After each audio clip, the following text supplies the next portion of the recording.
नाजरीन, P news headlines के साथ में बशीर नाज। पहले एक नज़र दिन भर की अहम खबरों पर। असम्बली इंतखाबात के इनेकाद में मजीद ताखीर के आसार। हजारों शायकीन के बीच रियल कश्मीर की जीत। सहाफ़ियों के साथ ज्यादती पूरी कौम के साथ ज्यादती है। उस्मान मजीद। प्रेस की आज़ादी सलब करना मामूल बन गया है। अली मोहम्मद सागर। खुद सुपुर्दगी और गिरफ्तारी के खिलाफ संबल में हड़ताल। नेशनल हेल्थ मिशन मुलाजमीन का एहतजाज और मुजाहरे जारी। जेवीसी और एलडी के डॉक्टरों के खिलाफ प्रेस कॉलोनी में एहतजाज। नॉन गेस्टेड फॉरेस्ट ऑफिसर्स और दीगर महकमों के कैजुअल लेबर सड़कों पर। और नूरबाग कमरवारी के लोगों का एहतजाज, ड्रेनेज बनाने का मुतालबा। अब खबरें तफसील के साथ। जम्मू कश्मीर में पार्लियामेंट और असम्बली इलेक्शन एक साथ कराने की कयास आराइयों के बीच इलेक्शन कमीशन ऑफ इंडिया के आला सतही वफद ने रियासत का अपना 2 रोज़ा मुजवजा दौरा अचानक मुलतवी कर दिया है, जिसकी वजह से रियासत में असम्बली इंतखाबात मौखर होने की कयास आराया बढ़ गई है। इस बीच इलेक्शन कमीशन की टीम ने अपने दौरे को मुलतवी किए जाने से मुतल्लिक कोई ठोस वजह नहीं बताई है। हजारों साइकिल के बीच कल टीआरसी फुटबॉल ग्राउंड श्रीनगर में रियल कश्मीर और चेन्नई सिटी के दरमियान फिर एक बार खिलाड़ियों का आमना सामना हुआ, जिसमें रियल कश्मीर ने चेन्नई सिटी को 1 गोल से हराकर अहम जीत हासिल की है। इस तरह रियल कश्मीर टॉप 3 टेबल पर अपनी पोजीशन को मजीद मुस्तकम बनाने और मैच को जीतकर कश्मीरी फुटबॉल शौकीन के दिल जीतने में कामयाब हुआ है।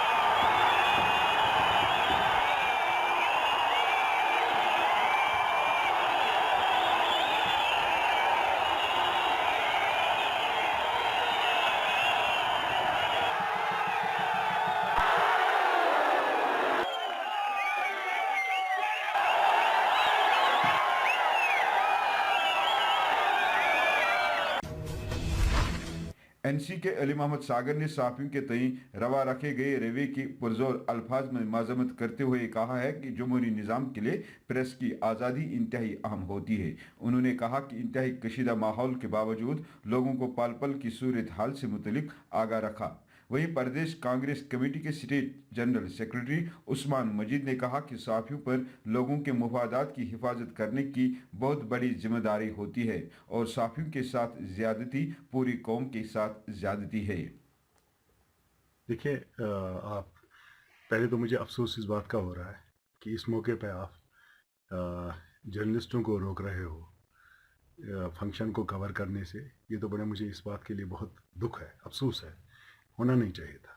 दूसरा, अगर आप देखें कि लगातार पिछले कई बरसों से, जब से बीजेपी और पीडीपी की सरकार थी या गवर्नर रूल में, लगातार जर्नलिस्टों को टारगेट किया गया है। कोई लेबल लगा के, कहीं को तो पैलेट लगे, कहीं जख्मी हो, कहीं कहीं के कैमरा तोड़ दिए गए, कहीं मारपीट किया गया, कहीं लोगों को उनने बंद भी रखा है, जेल में बंद भी रखा है। ये इनके साथ समझ में नहीं आ रहा है इस रियासत में क्या हो रहा है, इस रियासत को ये किस दिशा में ले रहे हैं। क्योंकि जबकि हर एक को ये समझना चाहिए कि जो जर्नलिस्ट तबका जो है, जो जर्नलिस्ट फर्टर्निटी है, ये एक जिम्मेदार फर्टर्निटी है इस डेमोक्रेटिक सेटअप में, और उनकी अपनी रिस्पॉन्सिबिलिटी है और वो अपना काम कर रहे हैं और उनको हम अपने काम करने से नहीं रोक सकते हैं। आप इससे क्या सिग्नल दे रहे हो कि कुछ लोग आपको पसंद है, कुछ नापसंद है, कुछ लोगों को आप एंट्री कर रहे हो और कुछ को एंट्री करने नहीं दे रहे हो। मुझे लग रहा है ये लम्हा फिक्रिया है हम सबों के लिए, ये सिर्फ जर्नलिस्टों के लिए नहीं, बल्कि मुझे लग रहा है पॉलिटिकल पार्टीज के भी ये कंसर्न है। और ऐसे वाक़ा होने से आप समझ सकते हैं कि इनका इनका इरादा क्या है, बीजेपी का इरादा क्या है कश्मीर, जम्मू कश्मीर के अंदर, कि वो सहाफ़ियों को दोस्त दबाव में लाने के लिए सब कुछ कर रहे हैं, ताकि इनका जो चीज़ें जो सामने ला रहे हैं, जो कहीं कुछ बहुत वक्त से जो लिख रहे हैं, जो दिखा रहे हैं, जो बता रहे हैं, ताकि इन चीज़ों पे वो पर्दा करने की कोशिश करे, जैसे डराने और धमकाने की इनको कोशिश कर रहे हैं।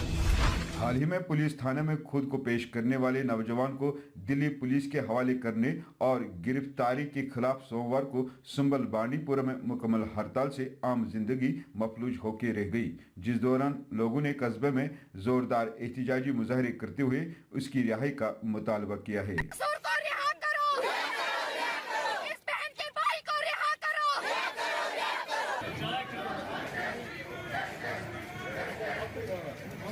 हम इसलिए धरने पे बैठे हैं, जब तक मेरे भाई बेकसूर भाई को रिहा नहीं किया जाएगा हम ऐसे ही धरने पे बैठे रहेंगे। वो बिल्कुल बेकसूर है हमारा भाई, हमारा मकसद यही है हमारे भाई को रिहा करो, वो बेकसूर है। कब उठाया गया और आपने 22 जनवरी को उठाया नहीं गया उसको, वो यही से थाने पे गया। जब हमारे घर में कॉर्डन हो गया, अगर मैंने अपने भाई को फ़ोन किया, फ़ोन पे सारी डिटेल बताया, अगर मेरा भाई किसी तंजीम से रिलेटेड होता वो मुझे बोलता हाँ मैं हूँ, मैं वहीं से जाऊँगा, मैं घर क्यों आऊँगा। वो घर आया, अपने माँ बाप को साथ लिया, डीएसपी साहब के सामने मेरे बाप ने उसको, और सीओ था आर्मी का, उसके हवाले किया। उन लोगों ने बोला आप लोग वेट करो, हम इन्वेस्टिगेशन करेंगे थोड़ी सी, अभी छोड़ेंगे। 10 बजे तक मेरे माँ बाप वहाँ पे वेट कर रहे, नहीं छोड़ा गया उसको। नेशनल हेल्थ मिशन के तहत काम कर रहे सैकड़ों मुलाजिमों ने श्रीनगर और जम्मू में मुसलसल 15वीं रोज अपने दीनिना मुतालबात के हक में जोरदार एहतजाजी मुजाहरे किए और हुकूमत से मुतालबा किया कि सैकड़ों बरस से काम कर रहे आर्जी मुलाजिमों को फिलफौर मुस्तकिल किया जाए और 7th पे कमीशन दी जाए। नाजरीन, जैसा कि आप जानते हैं कि हाल ही में जेवीसी अस्पताल में डॉक्टरों की लापरवाही से घुटने की दर्द में मुब्तला एक 7 साला बच्ची की मौत वाक़ा हुई है। इस सिलसिले में कल बच्ची के लवाहकी ने प्रेस कॉलोनी में ज़बरदस्त एहतजाज किया और मीडिया से बात करते हुए बच्ची के भाई ने कहा कि डॉक्टरों ने उनकी बहन को गलत दवाई देकर मार डाला। वाज़ेह रहे ये खबर सिर्फ पी न्यूज़ ने ही 26 जनवरी के शुमारे में तफसील के साथ शाया की थी। लास्ट में मुख्तसर ये बात हुई कि उसके बोला डॉक्टर ने इसकी सर्जरी है और की घुटने की सर्जरी करने के बाद लाया वापस आईसीयू में वार्ड नंबर 7 में। वहाँ मैं उसको एक डोज दिया और उसका हैस पूरा आ गया। वो हमारे साथ बातें करने लगी और हमें चाय भी मांग रहे थे। हम 2 भाई थे वहाँ प्रेजेंट और पापा भी आया, मम्मी भी आई, उन्होंने भी उसके साथ बातें की और उसी में मैडम आई। 1 घंटे के बाद 1 घंटे को हम पेशेंट से बातें कर रहे थे। 1 घंटे के बाद आई मैडम सिक्योरिटी साथ लेके। उसने बोला और डॉक्टर भी थे उसके साथ, उसने बोला आप एक काम करो, आप साइड में हो जाओ, हमें पेशेंट को डोज देना है सर। उसने डोज जैसे ही उसको लगाया, उसके म्यादे में एक पाइप लगी हुई थी नाक से जो थी, उसने डायरेक्ट डोज उसकी नाक में भरा सर। जब वो उसके म्यादे पे वो हाई डोज गया, उसका म्यादा खाली था, वो बर्दाश्त नहीं कर पाई सर। इसी में उसकी डेथ हो गई और हमें मारपीट के बाहर निकाल दिया गया सिक्योरिटी की जरिए से। आपने किसने की पुलिस थी सर। उन्होंने हमें मारपीट के बाहर निकाला और प्राइवेट गाड़ी लाई वहाँ से और हमें धक्के मार के गाड़ी में बिठा दिया। लेकिन हमारी बहन को अस्पताल की वर्दी शर्दी सब कुछ साथ है, वहाँ की कमले साथ है। हमारे पेशेंट के जो भी रिपोर्ट है वो डॉक्टरों ने गायब कर दिए सर। उन्होंने साथ कुछ नहीं दिया। ये एक डोज है हमारे पास, थोड़ा सा ये मैंने जबरदस्ती से उठा लिया, ये उसके म्यादे पे डाल दिया उन्होंने, जिससे उसकी डेथ हो गई सर। दरियासना कुपवाड़ा से आए हुए गुजर बरादरी से ताल्लुक रखने वाले नौजवानों ने कल प्रेस कॉलोनी में लालजद अस्पताल में हुए कलारूस वाक़े पर एक बार फिर एहतजाज किया और डॉक्टरों और इंतजामिया पर इल्ज़ाम आयद किया कि उनके साथ हर जगह ज़्यादतियाँ हो रही हैं।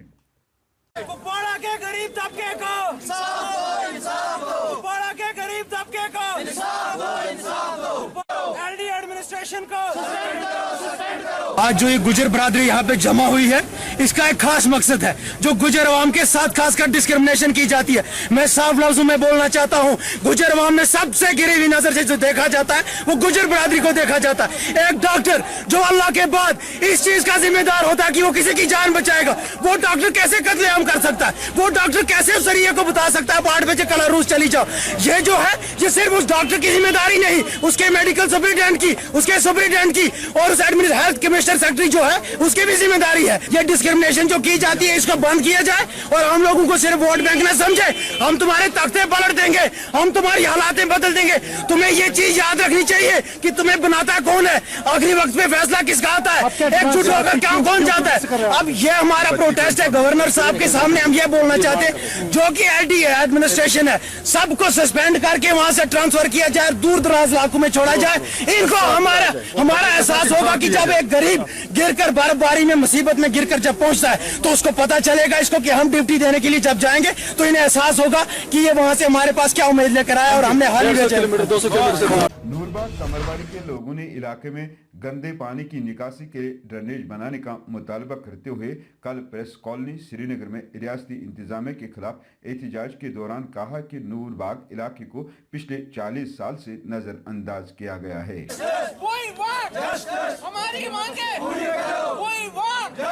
नूरबाग से आए हैं, रूरल एरिया जो ईदगाह कानाशंसी का आता है, इसलिए हमारी जो हमारी प्रॉब्लम है वो ड्रेनेज की है।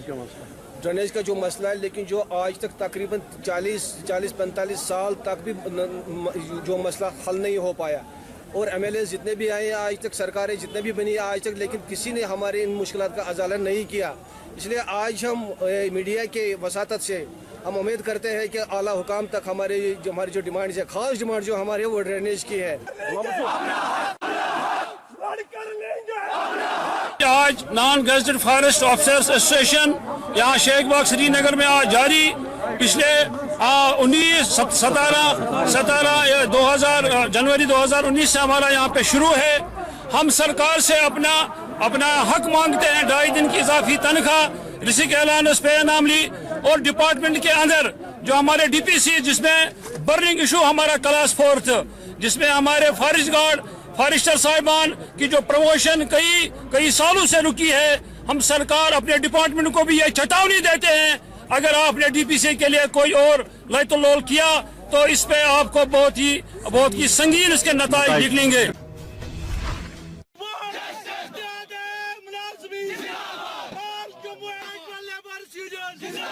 पिछले कई दहाइयों से डिमांडें, जेन्युइन डिमांडें पड़ी हुई हैं।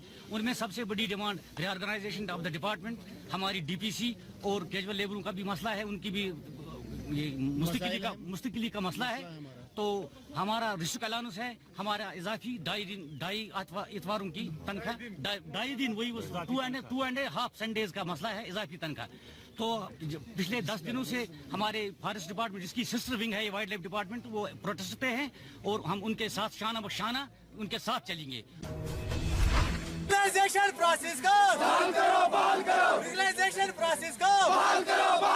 हम बहुत सफर कर रहे हैं, क्योंकि मेरे साथी यहाँ 3 सालों से हैं, तो ज्यादा नहीं होंगे, 2-3 हजार होंगे जो बाकी है, लेकिन फाइलें अभी 1000 तक होंगे दोनों डायरेक्शन ऑफिस में। ओवरऑल स्टेट में ज्यादा नहीं है, 3000 है। ये हमें बोलते हैं कि your issue has been address it, मगर जो जितना भी SRO हम कंप्लेंट करते हैं कि वहाँ हमारे लिए कुछ नहीं है, as we are being told by the leaders that your issue has not been taken as of now.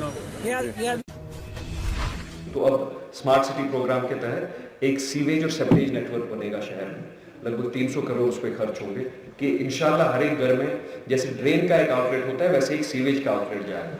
वो सीवेज की पाइप अलग चलेगी और सीवेज ट्रीटमेंट प्लांट जाएगी, फिर वो पानी ट्रीट होके फिर जाके जंगल में जाएगा।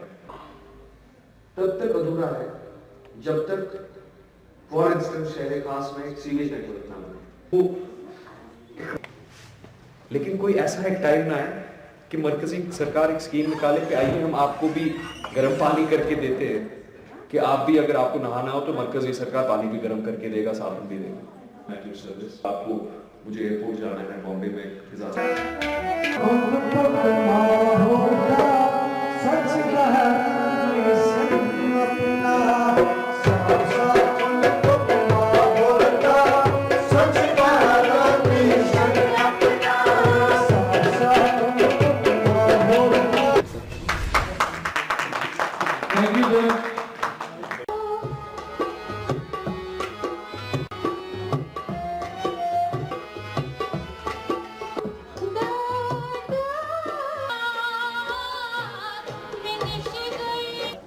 वही जिलानी साहब तशरीफ फरमा है, हमने लिया या दूरदर्शन पे रेडियो पे नहीं आती है।